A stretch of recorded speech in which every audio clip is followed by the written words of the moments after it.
माँ लक्ष्मी कहती है, जिस परिवार के सदस्यों में आपस में प्रेम होता है, कभी भी झगड़ा नहीं होता है, वहीं पर लक्ष्मी का वास होता है। एक बहुत धनी व्यापारी थे। एक रात उन्होंने सपना देखा कि लक्ष्मी जी उनसे कह रही है, मैंने बहुत दिनों तक तुम्हारे यहाँ निवास किया है, अब तुम्हारा पुण्य समाप्त हो गया है। अब थोड़े दिनों में मैं तुम्हारे यहाँ से चली जाऊंगी, मुझसे जो भी मांगना हो मांग लो। व्यापारी बोले, मैं अपने परिवार की सलाह लेकर आपको कल बताऊंगा। व्यापारी की जब सुबह नींद खुली तो पूरे परिवार को सारी बात बताई। लक्ष्मी जी से क्या मांगा जाए उसके बारे में सबके अलग अलग विचार थे।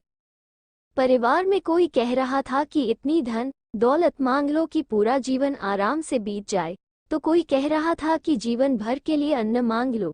किसी ने सलाह दी कि ढेरों जमीन मांग ली जाए जिसमें खेती करके हम अपना जीवन आराम से काट लेंगे। व्यापारी की छोटी बहू बहुत ज्यादा बुद्धिमान थी। वो बिना कुछ बोले चुपचाप सबकी बातें सुन रही थी।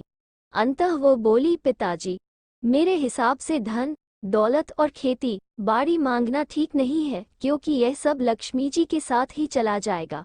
आखिर में ये सब तो लक्ष्मी का ही हिस्सा है। हमें इनकी बजाय परस्पर प्रेम का वरदान मांगना चाहिए। अगर परिवार के सभी सदस्यों में प्रेम बना रहेगा तो बड़ी से बड़ी मुसीबत भी आराम से कट जाएगी। सब मिलकर सामना करेंगे तो सारे संकट दूर हो जाएंगे। उनको अपनी छोटी बहू की बात बहुत ज्यादा पसंद आई। दूसरे दिन सपने में लक्ष्मी जी से उसने परिवार का प्रेम मांगा। लक्ष्मी जी बहुत प्रसन्न हुई।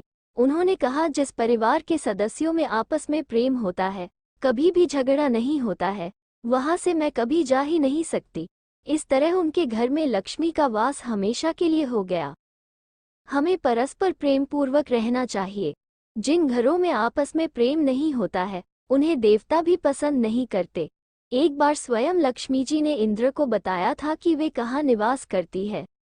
गुर्वो यत्र पूज्यन्ते यत्रावाहनाम सुसंस्कृतम अदंतकलहो यत्र तत् शक्रवसाम्यहम्। अर्थात जहाँ बड़ों और गुरुओं का सम्मान होता है, जहाँ सभ्यतापूर्वक बात की जाती है, जहाँ कलह नहीं होती है इंद्र में वहाँ निवास करती हूँ।